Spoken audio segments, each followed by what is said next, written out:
Hello and welcome to the African Transportation Convos. Today I have with me Professor Paul Nugent from the University of Edinburgh to talk about borders, immigration, and what have you. He's been doing this for quite some time. And as you saw from the description, AfriGos is not just the project that he's done. He is also the founder of OWN, if I mentioned it right, Correct. which also has to do with borders as well. So I can say we have an expert in African borders here so that we can digest the issues at hand. Welcome to this episode.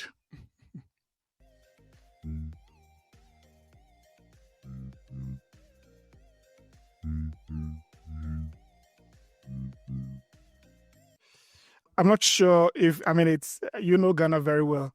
And so I'm not sure if it's okay to just call you Paul. Here it's difficult to say. In our culture down there, we hardly go without the titles. But I'm sure you are used to it since you're in the UK. Thanks so much. Yeah. Right. So like we discussed before, I think it's good to always know the person behind whatever issues that we discuss on this platform. It's hard for me to give an introduction because I've tried this many times in certain fora, and sometimes I've gotten the response that, well, maybe you took this from the internet, this is incomplete, or it's a cake. So it's always better for you to do it yourself, if you can help us with that. Okay. So as you said, I'm Paul Nugent. I'm a professor at University of Edinburgh. Actually, professor of comparative African history, so I'm a historian and I guess you'd say a political economist. Originally from South Africa, but living in Scotland now for as long as I can remember. But with a long-standing interest in West Africa and specifically Ghana. Right. Ghana and Togo. And I guess in terms of what I've been doing, I've been working on various aspects of African borders, again, for a very long time.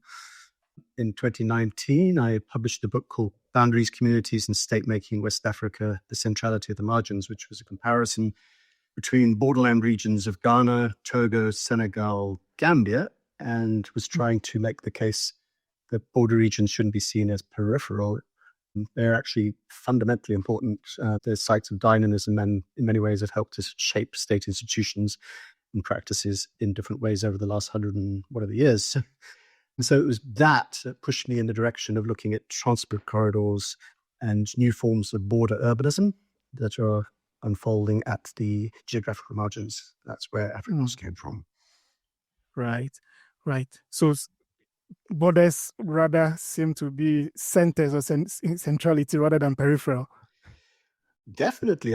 If you look in West Africa, and this is borne out by the OECD SWOC figures, where is urbanism happening fastest? You might think capital cities, and you'd be right.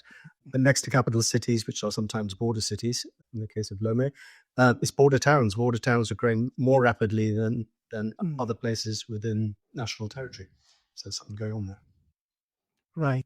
But a lot of people don't seem to Aflao. Oh, sorry. No, I was going to say Aflao is a classic example. Aflao is twice the size of Elmina now. Or was it 3 times possibly? It used to be the same size. If you went back to about 1960, Elmina and Aflao are the same size. Now Aflao is more than double the size of Elmina. Wow. And I can imagine that it's a melting pot for several nationalities and probably bursting with a lot of activities that the populace do not know about. Yeah, it's the African Union of West Africa, you might say. There's everybody there. There's the rogue researcher from Scotland, but there's also the big Malian community, people from Niger, loads of people from Nigeria. And then you've got commuters. You've got people who sleep in Aflao and go to work or go to Asigame, to the market in Lomé, come back at night time. It's all happening in Aflao.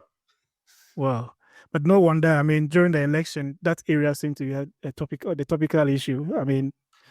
Government trying to prevent people from registering in Ghana to vote as Ghanaians. Yeah, they always say that, but, people say, well, how could you get so many voters in that particular constituency? But if you look at how big Aflao and its kind of sprawl area is, it's huge. Not in terms of area, but in terms of density. The density of population in that area is very, very great. So yeah, I mean it's been a magnet over some decades for people moving in there, and of course, as we know, it's not always very difficult to tell who's Ghanaian and who's Togolese because people have family on the two sides. They may been born on one side, live on the other side, go visit their parents, yeah, stuff. Well, I think you probably had a lifetime of incredible experiences with all these border studies. I've had some very interesting ones. One of my favorite anecdotes is this was going back to my PhD fieldwork, was also on the same border where this apparently mad lady was walking down the road, talking to herself and not wearing many clothes and stuff. So the guy I was with turned to me and said, "You probably think she's mad, don't you?" And I said, "Yes," did he say. He said, "Not in Accra. In Accra, you'll see her walking around dressed very nicely, 100% sane, but this is part of the repertoire that she performs when she's at the border." Whoa. So that's, I mean, naturally, that's how they dress around there. It was a disguise. He was saying that because she was making good money from trade, nobody's going to stop her. Yeah. Wow. Nobody would stop her. They'd think, okay, she's clearly troubled in various ways. We're not going to check to see whether she's carrying cloth or whatever. Wow, incredible. Right. So, I mean, going through your profile, I think I was just saying to myself that, well, I should have read a lot of this before. I mean, I don't know how come I've never read so much of the things you've written there. And I think a lot of Ghanaians need to see those books and articles and papers that you have written. Even in those days when I contacted you first about a PhD, I really didn't go deep into a lot of the articles you had written, but somehow they're coming live to me. And I think that I need to digest quite a lot of this and make it popular, or, I mean, get it out there for other people to read as well. It's quite a lot of information you have there.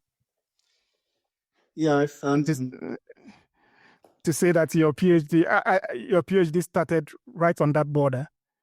Yeah, Likpep, so further north, just east of Hohwe. I spent the happiest 15 years of my life, I think it was, sitting in Mato doing research over there. Wow. Because I was just wondering how come you do Ghana so well. I mean, it's incredible. No, it was great because I had a chance to spend, as I say, 15 months in one locality, getting to know it very well and getting to know the border dynamics that were going on there. And, I then wrote a thesis really based on that. And then after that, I decided, okay, I was going to go to a place where there was more obviously a community that was divided by the border. So I started this new project looking at Agoutimé, the two sides of Agoutimé in Togo and Ghana, which is part of what I'm doing on a different project now on border festivals. And then I've continued moving southwards. So I've now moved down to Aflao, Lomé. Of course, that's a different dynamic because it's much more of a kind of extended border urbanism dynamic. All same border, but very different case studies. Nice. But I also saw your role with the African Union Border Program in ECOWAS. How did that come about? That was really due to my good friend, Professor Tony Asiwaju from the University of Lagos, who's the grandfather of border studies in Africa. So he had been brought in by the African Union Border Program at some point to advise them. So he then suggested my name, and at that point I was involved in discussions within the AUBP about capacity building and so on, and did that for a little bit of time, and it was certainly very interesting. I haven't done much of that though in the recent past. Did you have a feeling that it's an issue that is on the banner with the African Union and ECOWAS? Yeah, the problem is that there's nowhere really that is situated within, say, the African Union that has a really very specific border focus and is well funded, if you like. So cross-border cooperation tends to fall between stools. It sort of comes under different departments and so on. So, it's kind of missed opportunity.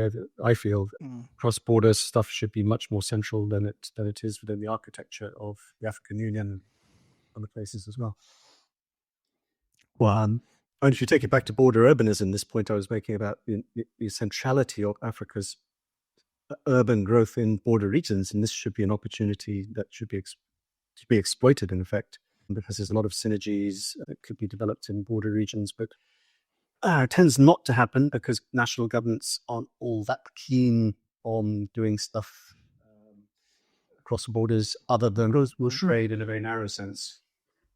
Yeah, and I get a sense of that also because it looks like of all the border points, airports, ports, the land borders seem to be the ones neglected when it comes to infrastructure.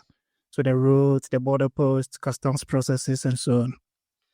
Yeah, it's a shame because they really do have this capacity to be a spur to all kinds of dynamism. I mean, cross-border markets, for example, are hugely important across West Africa, despite, as it were, rather than because of national governments. But, efforts to support that infrastructure and to develop in various ways would have positive spin-offs, I would say, at relatively little cost. Right. But did they seem to you, I mean, that some of these spaces are ungoverned? I mean, there's no one really in charge. Well, there's borders and there's borders. I guess in some of the Sahel, the borders are very lightly controlled, and many of them are kind of breeding grounds for insurgencies. But kind of on the West African littoral, you can't really say that because they're both densely populated and quite closely regulated by national states. So all those border crossings, they're there. They're very visible. It's not to say everybody goes through the border crossing, but everybody knows where it is. Yeah. So to roll with ECOWAS, one issue that's I tend to think about when I think of the borders is that the Abidjan-Lagos highway. And do you have any experience or discussing it at your post or your role with ECOWAS? Not in a very formal way, but I went on this was something organized by the Borderless Alliance, but also with support of, I believe, with ECOWAS and others. It was a caravan that traveled, as it were, from Abidjan to Lagos, which is partly about kind of fact gathering, but also seeing what was happening, but also kind of disseminating information about what the Abidjan-Lagos corridor was supposed to be about. And that was a very revealing experience because, going from one end to the other and seeing what moved and what didn't move, I learned more on that field trip than I did on many much longer stints. And some of it was, I was quite shocked by, actually, I have to say, on the stretch between Benin and Nigeria.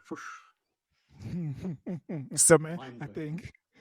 I mean, I wasn't expecting it to be in full working order, as it were, but I was just amazed by how poor the roads were in Nigeria. There isn't a corridor. There isn't hardly even a road. It's one pothole after the next. So when you mentioned that, it just brought my mind back to, I think, one of your articles that I haven't read it, but the title just fascinated me. That they wrote it somewhere down here. Whether corridors are roads or something like that. Oh, what a road, a corridor. Yeah, what is it? Just the road. Yeah, that was my quote. Yes. What is a corridor? Is a corridor because somebody calls it a corridor because the national government or ECOWAS or African Union says it's a corridor, or is there something to it that makes it a corridor? And in the case of the Abidjan-Lagos corridor, I'm afraid to say that there is a road. I'm not convinced it is a corridor. And even as far as there being a road is concerned, when you get from the Krake-Seme border heading in the direction of Lagos, you'd be hard pushed to find a road, to be honest. Whoa. That's incredible. It's just one giant pothole. But it's been a project that has been on the drawing board for years. And just 3 weeks or 4 weeks ago, I was a part of participants of a pre-validation of the feasibility studies on the project.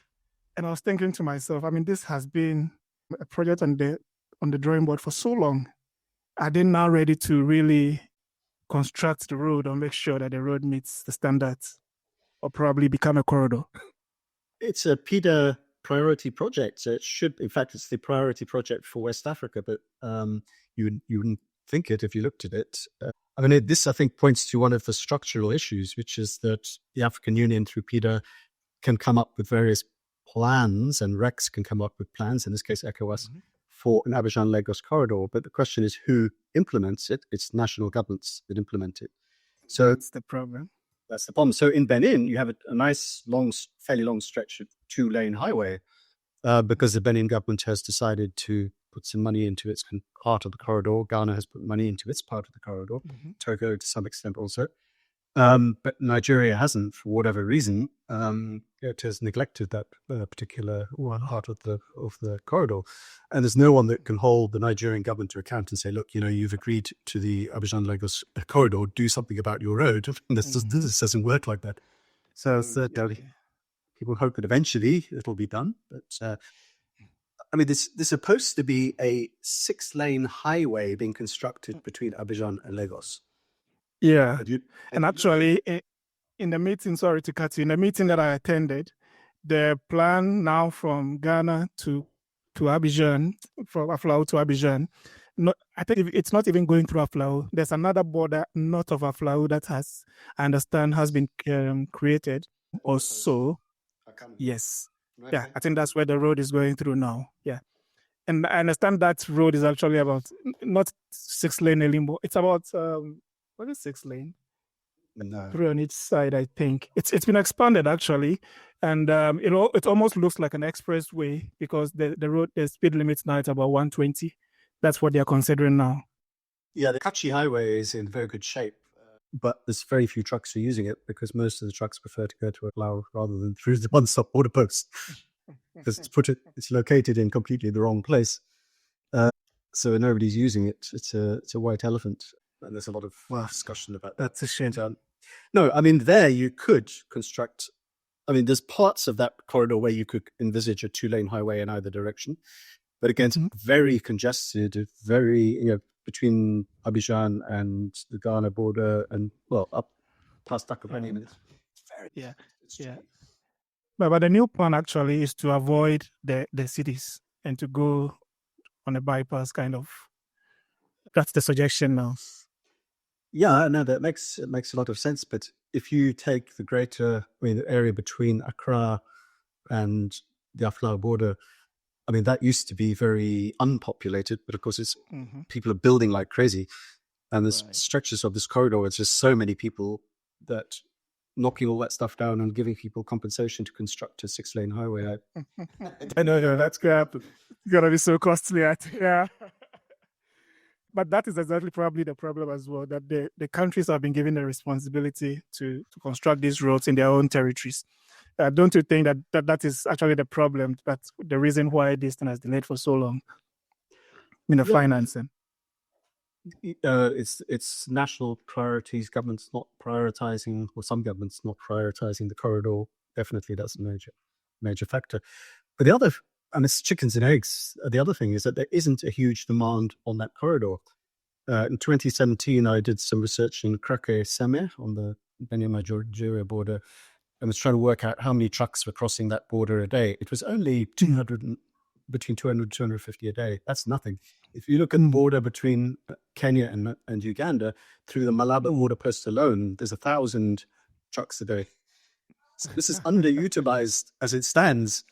You have to get actually to attract people to the corridor to justify the expense of the infrastructure. It is a chicken and egg, because people are not using it because it's such a...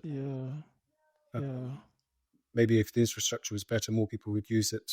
Fully use it, possibly. But the other thing that is kind of, I don't know if we might come to this in relation to the African Continental Free Trade Area, but coastal states are very much fixated on the corridors that go north-south, rather than the Abidjan-Lagos corridor, which goes east-west. And that has certain implications as well, because it's not a priority area. Everything. And it's exactly the way the railways will.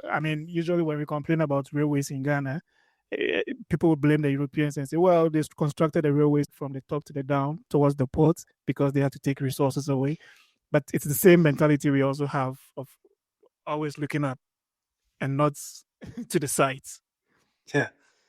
And if you think, where does Ghana's self-interest lie as a country that aspires to have a manufacturing industry, for example, you don't want to be looking north. The market for your goods in Burkina Faso, Mali, Niger is relatively small. Your big market is in Nigeria. Nigeria, yeah. Yeah. There's a huge there's a huge concentration of population between Accra and Lagos waiting for people to be trading goods made in Ghana, but it isn't happening because there's so much fixation on the stuff that's being traded north-south, which is not goods made in Ghana, I have to say, which is goods imported from China. So where's the economic benefit in that? That actually brings us to what this whole AfTA issue. It looks like at the governmental level, the agreements have been made and all that. But really, for it to be implemented, these border issues are going to be critical, right? Yeah, definitely, because, both land borders and ports, because if it's not cost effective to move your goods, nobody's going to be trading. At the moment, it's not cost effective. Ports are expensive. African ports are expensive, and moving stuff over land is extremely expensive. So, I'm all in favor of the Continental Free Trade Area. I think it's a very good idea if it worked. Anything that would serve to increase regional trade, or continental trade, would be great, given that only 15% of trade is within the continent. But you've got to ask yourself what the level of commitment is by member states who sign agreements. So Nigeria doesn't, as it happens, trade with its neighbors. Only between 2012 and 2017, only, I think it was 5% of Nigerian exports went to ECOWAS member states. Wow. So Nigeria doesn't care about its neighbors. So why should they care about the continent? Wow. Yeah, because they're the big brothers, and everyone at least expected them to lead instead of leading from the back now. You're probably one of the last big countries to sign the agreement. Yeah, it's also counterintuitive, because if you look at what Nigeria has as an industrial base and a capacity to export its goods through the West African sub-region, but also to other parts of Africa, Nigeria should be at the front of the queue. But because there's such a strong protectionist lobby in Nigeria, it tends to be more about, well, let's try and stop other people selling goods within our market, rather than what could we as Nigerians do to expand the market for the goods that we produce. So if you're a Ghanaian manufacturer of, I won't even use the cement because that one's already loaded, a Ghanaian manufacturer of cotton goods, you try and sell that in Nigeria, my God, it's a lot of hard work and a lot of expense. You just don't bother. You might, think of somewhere else. So there is, at the regional level, these things haven't worked, because in the case of West Africa, Nigeria is a spoiler. In the case of East Africa, Tanzania is a spoiler. There isn't quite a spoiler in the same sense in Southern Africa. But if it hasn't already been worked out at the regional level, how do you expect it to work at the continental level? That's my concern. It's certainly. And even connectivity by sea has been an issue for a long time, because I remember ECOWAS set up what they call Marine to do coastal shipping, and that did not survive. Years later, I think the Nigerian Chamber of Commerce has also tried to do it. I think they named it Sea Link, and it's still on the drawing board. It hasn't come out of the books yet. And yeah, one's actually... Yeah, go on, wondering. Yes, I'm wondering, how this trade is going to happen, intra-African trade. Yeah, I think you probably know this a lot better than me, but you put your point on an important issue here, which is about the significance potentially of transshipment ports.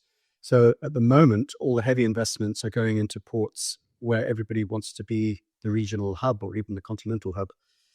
Nobody is investing in smaller ports, which might actually serve as transshipment nodes. And if you were to think of what would promote intra-regional or intercontinental trade more effectively, it would be not just developing your hub ports, which are oriented towards Dubai, Shanghai, and so on, but also these other connecting ports which connect these different parts of Africa which move goods from one to the other. That's the missing link. And it's an additional missing link because large international logistics and shipments companies are not really interested in the transshipment stuff. Right. But the costs for West African shippers in doing transshipment themselves are very high because those ports are expensive. This is a logjam.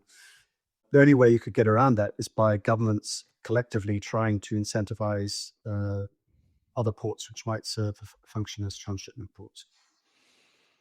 It doesn't look like any one of these countries wants to let go on the hub port status issue.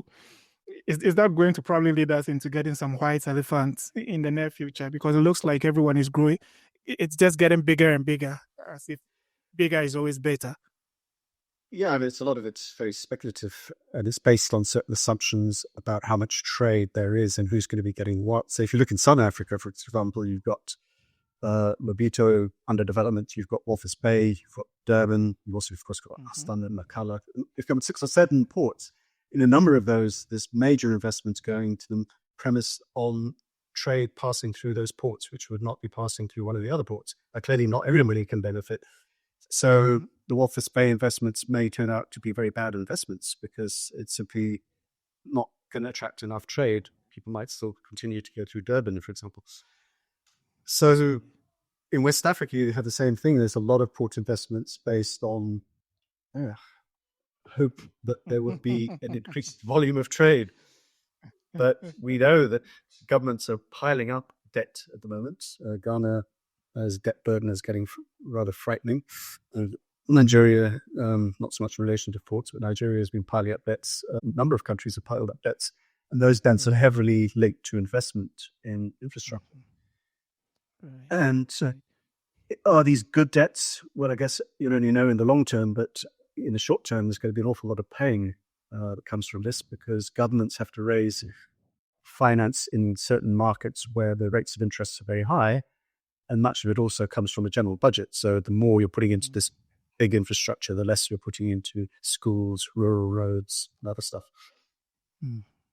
Yeah, I mean, I'm not very worried. Sorry, when I see the global terminal operators like DP World and APMT and MSC and others investing in these terminals, because for them usually it's part of a network that they operate, so they probably can assure themselves of some throughput that they themselves will bring in.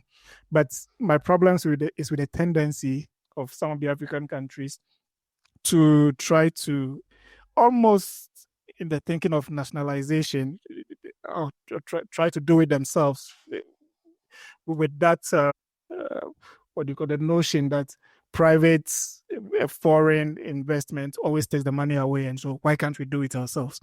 And that's what I'm afraid of, that these investments could go waste because then you're not assured of cargo coming through. Yeah. 2 World Bank reports, which I'm sure you know, which came out in the last few years, one on the ports of East and Southern Africa and the other one on West Africa, which came out much more recently. But the one on East and Southern Africa makes that point that governments have been very reluctant to cede control over ports in East and Southern Africa. And that has itself, been a contributing factor to the lack of port efficiency in that neck of the woods. In the case of West Africa, the other reports, I think the implication of that is that West Africa has gone much further down the road towards a genuine landlord port model. But that report raises a different problem, which is that your 2 or 3 major international companies, in effect, have a monopoly or a duopoly or whatever 3 monopolies is. Exactly. And they make a very crucial point in this report. This is one called something like Making West Africa's Ports Work. They make a point in it that despite these international logistics companies having brought in some efficiencies in terms of new equipment and stuff, the user charges, the costs to the users had not gone down. It hasn't, yeah. And it attributes this to essentially a monopoly situation in which the big shipping companies are not going to suffer because in effect it's the same companies in various ways, or they're usually invested. But the spirit operators won't benefit. And it therefore makes the case for greater regulation. So in the case of East and Southern Africa, the report is arguing for an excessive regulation. In the case of West Africa, it's arguing that actually you don't have to have the ports authorities running the ports directly, but you certainly need a much more interventionist role, which you maybe cap charges, you force the actors concerned to make the ports work in the benefits of the end user, which isn't necessarily them, but maybe countries in the interior, landlocked states, and so on. Great. And I think you made a good point. One of the things that I have also realized is in negotiating some of these concession agreements, I mean, it looks like the Port Authority or government officials do not have that capacity or the negotiation skills or knowledge about what concessions of ports are, and therefore they always end up being shortchanged. And if you look at the case of Ghana with MPS, it's almost looks like the same thing, that the costs are not coming down because there's a monopoly, but also it's not just on the technical side. There's also inefficiency on the operational side when it comes to the customs clearance and so on and so forth, on the land side, actually. So both work together to make these costs really high. Yeah, this is where the lack of any body who has oversight at a kind of regional level is a major problem, because each country is competing against its neighbors, if you like, and therefore each port authority is in a sense having to try and win in competition with the neighboring port authority, which fragments the voice of those who are notionally control reports and makes it their bargaining power that much weaker. Whereas if you're Dubai Port World or APNT, you've got a global enterprise, you know how these things work, you can play off one port against another port. So the whole thing is very unbalanced. True. And somehow it's the same companies that are taking over all the terminals along the West African coast. I think during my master's program, I tried to do a comparison between labor in these ports. And somehow I got stuck, because then I realized that the equipment and everything else was the same, because it was the same companies that were investing in all these countries. So there was nothing really to compare because all the parameters were quite the same, maybe apart from social issues that impact productivity and so on. But they almost seem the same. And they can also have lost leaders. So in other words, they don't necessarily need to make a profit on every port, but just to hold it in order to stop somebody else from coming in. Looking at the regional level, it doesn't make for a very efficient system of ports, because it's run to the benefit of particular companies rather than in the interests of port users in the sub-region.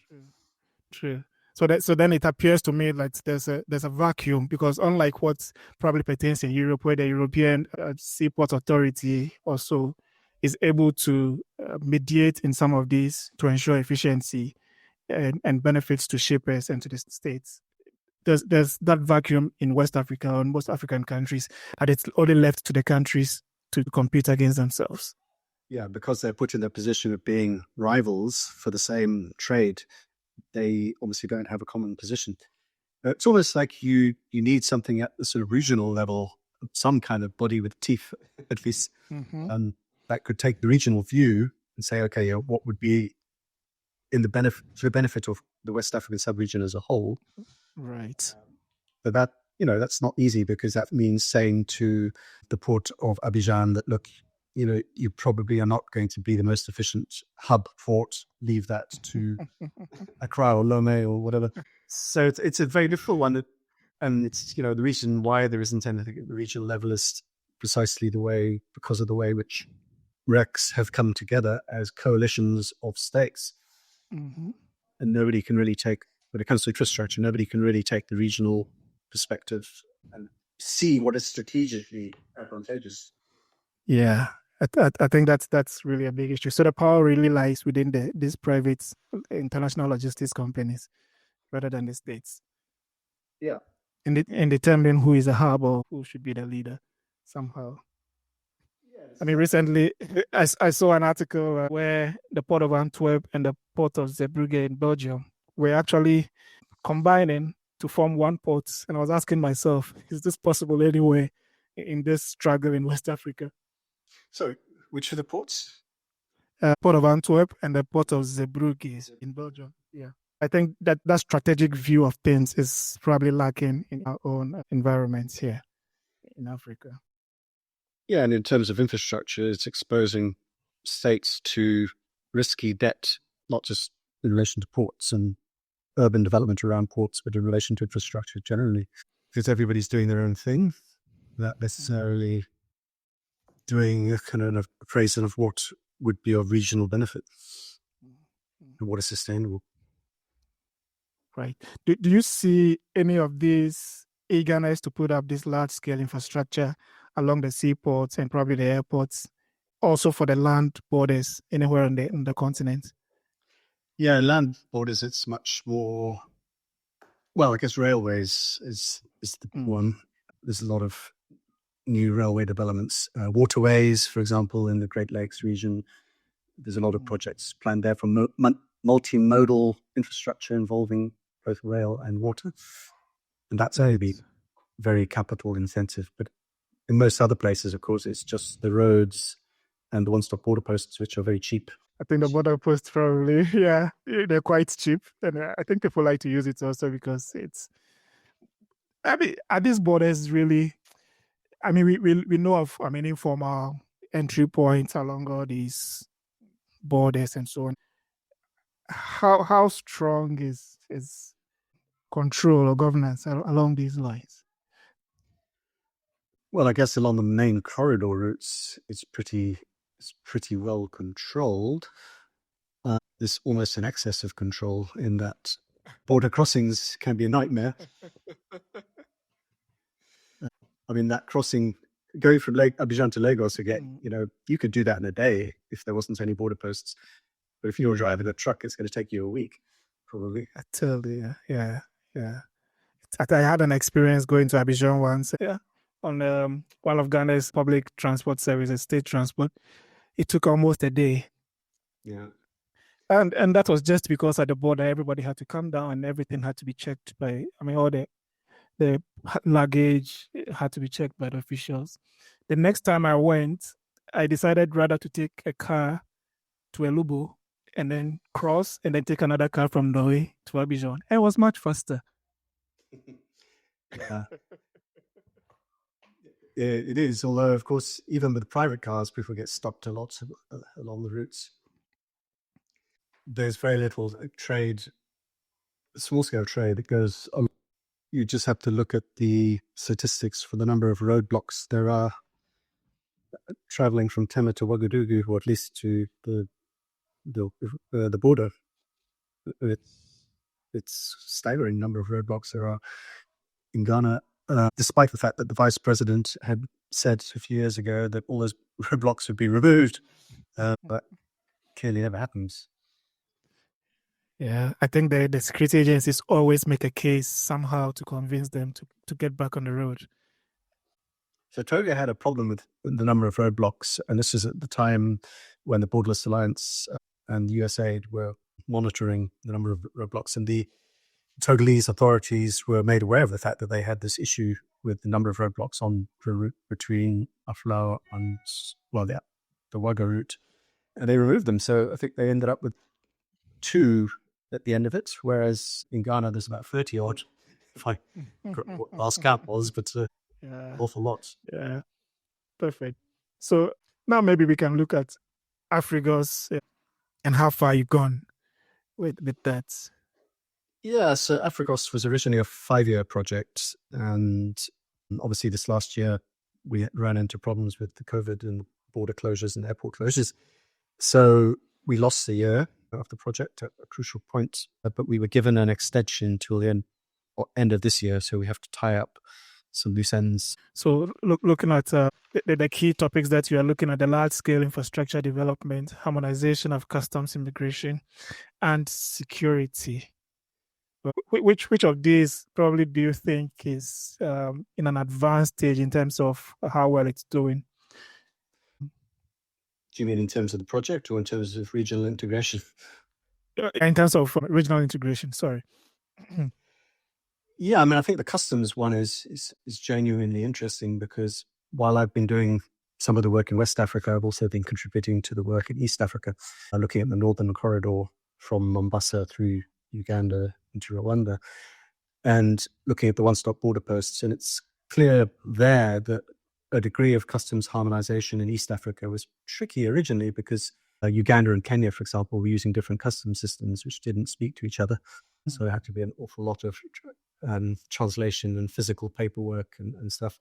But over time, customs harmonization has considerably, well, convergence has greatly improved things, so that today, it is possible to be a Rwandan ordering your goods coming from Dubai. The goods will be landed, will be, as it were, handled by Rwandan customs in Mombasa. And those goods are sealed with electronic cargo tracking device and shouldn't be opened until they arrive in Kigali. All that is possible because there's been a much greater degree of customs harmonization, whereas in West Africa, I think it's a long way behind. So East Africa is much more probably integrated than the West. Yeah, there's fewer member states, so it's kind of easier to coordinate in some ways, but it's been the case that the landlocked states of Rwanda and Uganda obviously have a vested interest in stuff moving quickly. So they are keen on customs harmonization. And in the case of Kenya is the one holding back Tanzania similarly.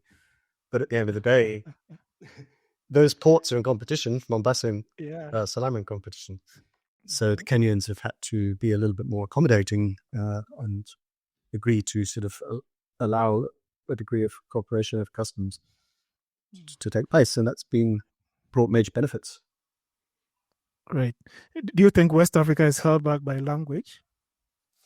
Yeah, I think that is an issue, since Rwanda is no longer officially Francophone. Different languages, different customs procedures, all those things are a significant factor. But I mean, it is an issue where member states aren't necessarily agreeing to converge on, say, AfCFTA as a customs system. So if you're using AfCFTA, whether it's the French version or the English version, it should be mutually intelligible at some level. But Ghana has decided to go with its own customs system, and other countries are doing other stuff. So it does greatly complicate things. Yeah. And what this means is that you can't have all the other benefits, such as the cargo tracking, or you can't as easily have the electronic cargo tracking system, all that stuff in place if you don't have the other bits and pieces in harmony, working in harmony. So the net result of it is every truck that leaves the port gets stopped umpteen times. Every border it crosses, it gets stopped. The delays, the costs, all of that stuff mounts. But really, I mean, this tracking issue and implementation of other electronic systems, they don't really, I mean, if I have to refer to the work that I'm doing with the PEP team, what we are finding, and it's also in most of the what do you call it, IS information systems journals, that really the introduction of electronic systems in most part of Africa do not result in efficiency somehow. And I can see that even in the tracking systems in Ghana, most of the time the trucks have trackers, and somehow people always find a way around it. Yes, I can see that there are. I mean, it depends on the kinds of trucks you've got, of course, because if you just got the old-fashioned wagon and you put a tarpaulin across it, that's not really going to work. It has to be a truck that can be properly sealed with an electronic tagging device, and people who are paid to sit in an office and monitor those trucks as they move. So it requires an investment at a regional level as well as at a country level, and it requires a different kind of trucking to a lot of what you have in West Africa. But you're right also in the sense that electronics systems don't always do away with paper. They sometimes just add more paper. Yeah, I mean, we've had classical examples. I mean, in Ghana's single window system, I mean, it was meant to be a complete automated system. But somehow, even for those who had an interest in it, Ghana Customs, Shippers Authority, and so on, they still requested papers until the vice president said, well, we are making the sport a paperless sport. And somehow it worked within weeks. Yeah. And of course, paper makes a difference, because if you've cleared the port and you're trundling along the highway and you get stopped by the police, they're going to say, where are your papers? So in a sense,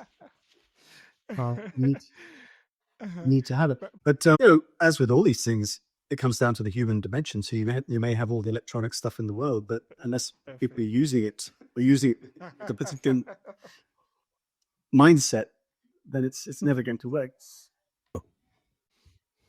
But sometimes it makes a difference. I mean, I was very struck when we were doing this research on the one-stop border posts in East Africa.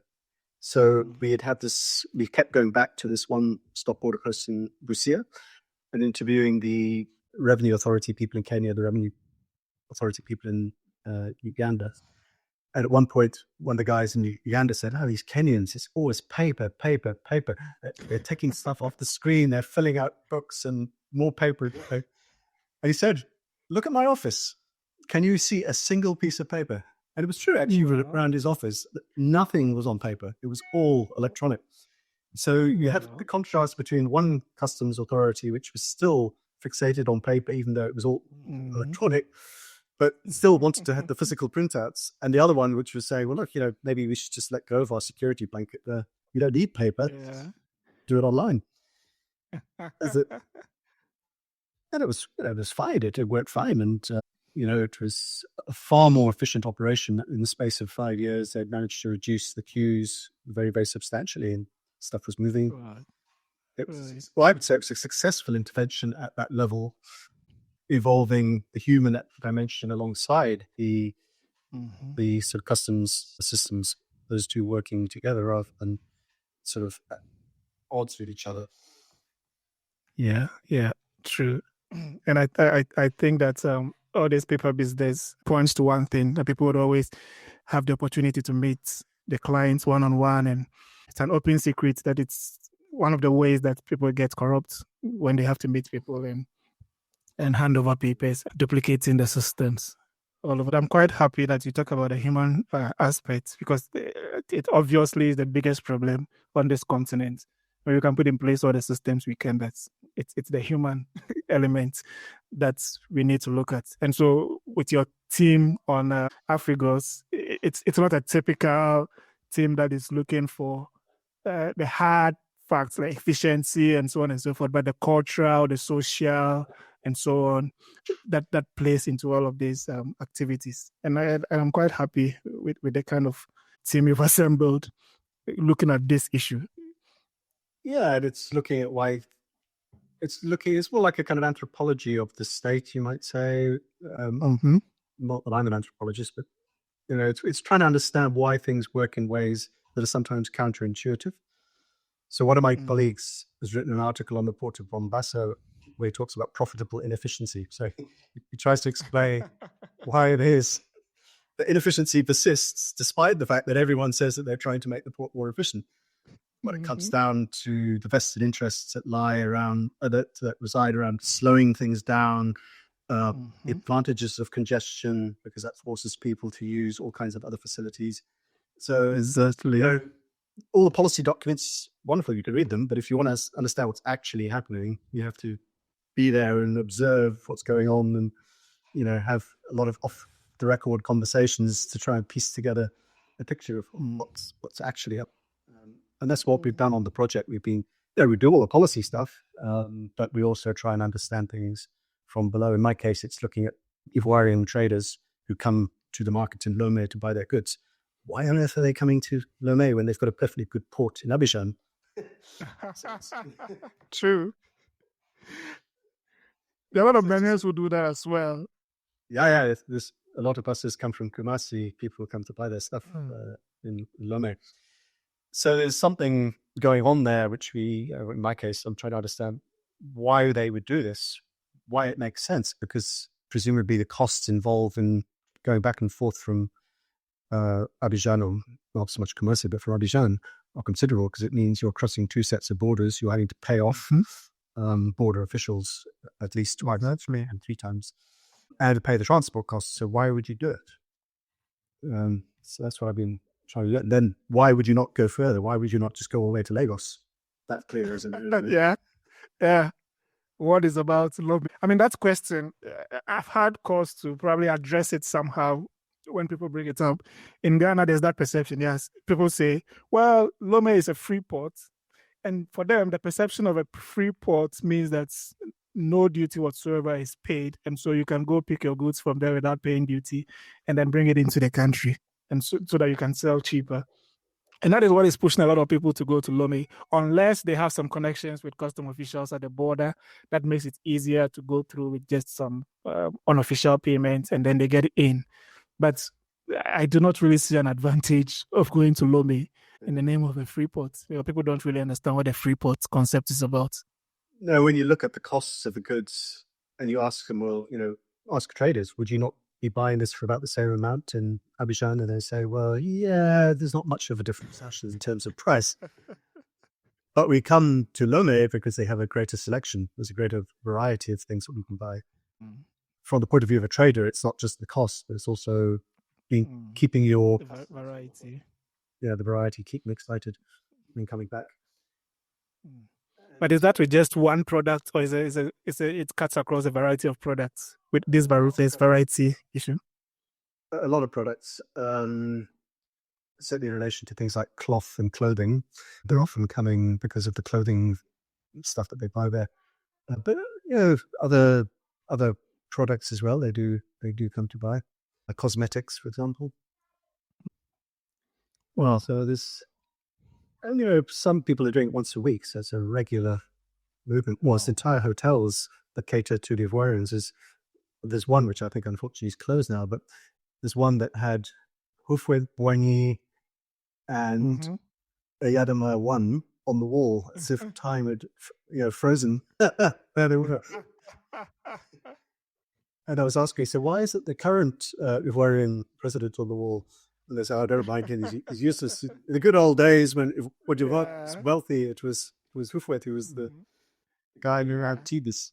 It's a legacy. Yeah.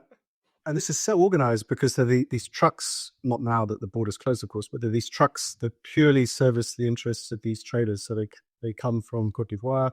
You buy your bit of the truck, as it were, your consignment within the truck, and then you go back in the bus and your goods will then be delivered. Will follow. They'll follow. So you've got the hotels, you've got the whole trucking business operating, catering specifically to this niche of traders.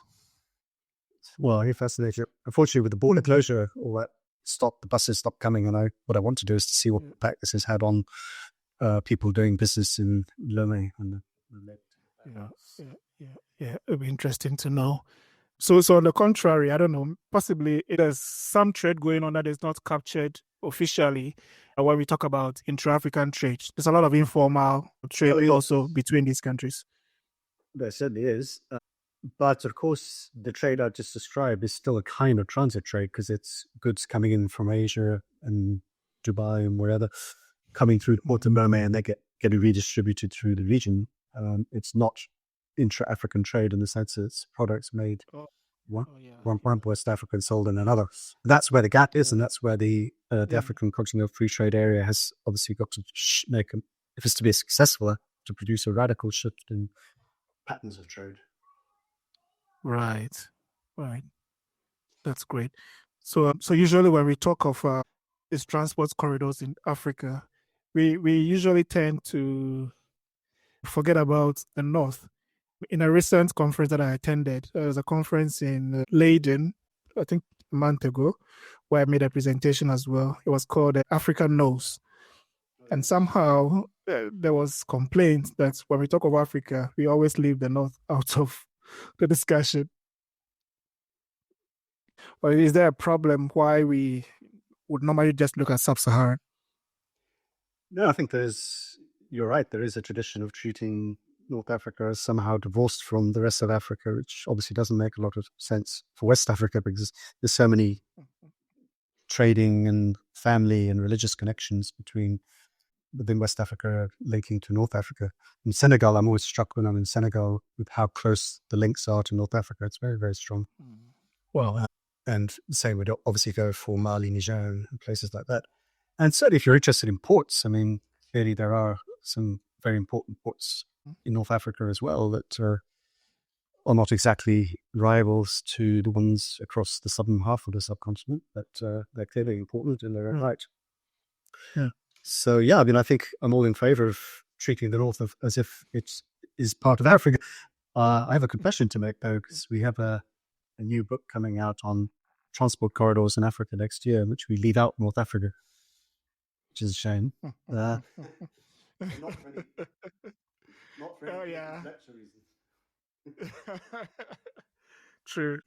I think we have to rub that in somehow. Yeah, no, definitely. I think for people interested in borders, North Africa is also very interesting as well, because migration and smuggling, both of those very, very big and very important. So, I mean, I think your projects kind of made me rethink even this podcast that I started. I'm calling it African Transportation Combos, but it looks more like mobility is probably the better term to use. Yeah, although mobility has some very particular connotations, because people tend to think of mobility in relation to human mobility, whereas I guess you're interested in the movement of people and goods. Since I don't know, there's no reason why mobility shouldn't be both, in fact, but people tend to think of it in terms of exactly. It's true, yeah. Because when both of those, it's putting both of those in focus, because so much of the more reductionist discussion of regional integration or continental integration is focused purely on the movement of goods. The movement of goods is fundamental, but so is the freedom of movement of people. Yeah. And I think that is probably the biggest issue when it comes to airline costs in Africa, maybe. Because most people are unable to travel by air due to costs, and that restricts a lot of activities, yeah. But there are lots of new plans for smaller regional airports, I notice, unfolding. So Rwanda Air, for example, has plans for running new routes into small regional airports across the East African sub-region. And that seems to be something that's taking off in other places. In Southern Africa, there's similarly talk of new airports. So Africa's now the way forward now. I mean, if there are any significant outcomes now that you can share, any seminar or work that you can point us to, maybe we can further look forward to the results later. Well, our transport corridors will be, I guess, the main output that will be out next year. But in terms of take-home lessons, there are a lot of different ones. This is a project at different scales, but one of them, I think, that runs through all of this is how you get a mismatch between official intentions or policy and outcomes, where the people who design the policy are not the ones who are operating it on the ground, because they're vested at different levels. So the infrastructure one is a classic case where you have PIDA, you have ECOWAS with very nice schemes on paper, but because it's national governments that implement, they are operating according to a very different set of logics. And if you go down a level still further to the ordinary bureaucrats, the ordinary police and customs and whatever, they know nothing about the stuff that's happening up at the REC level. They're not even have much knowledge of what's going on at the government level, so they don't implement the stuff that's coming from governments, who governments don't implement what's coming from regions. So, that I think is the take-home. It's not necessarily that the intentions, that people don't intend to follow through. It's simply that there are certain structural logics which lead to outcomes which are often different to, and sometimes the opposite of, what was intended. And vested interests is another one. I think with port developments, you can see vested interests continually getting in the way of what one might regard, looking from the outside, as a more efficient set of outcomes. And politics, of course, plays a huge part in this as well, because politicians love new infrastructure. They like new roads, bridges, whatever, new ports. There aren't many votes in maintenance. So they end up with a situation where you build a lot of stuff, which may be white elephants or may not be white elephants, but then nobody's maintaining.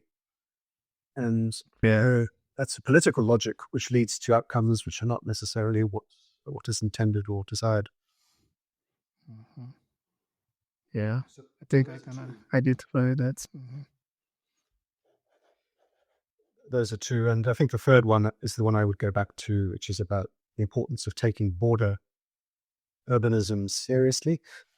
Because if Africa's development in the future is going to rest actually on urban concentrations, the markets that those provide and all the other kind of additionalities that come with it, forms of urbanism, then developing border regions ought to be a government priority and ought to be a regional priority, rather than regarding these as somehow being peripheral, even problematic.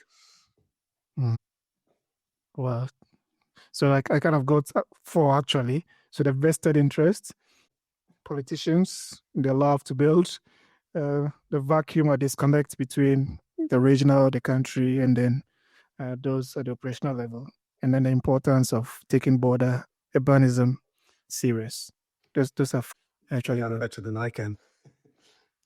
I have three, but it somehow became four. But yes, those would be our main take-homes, I think.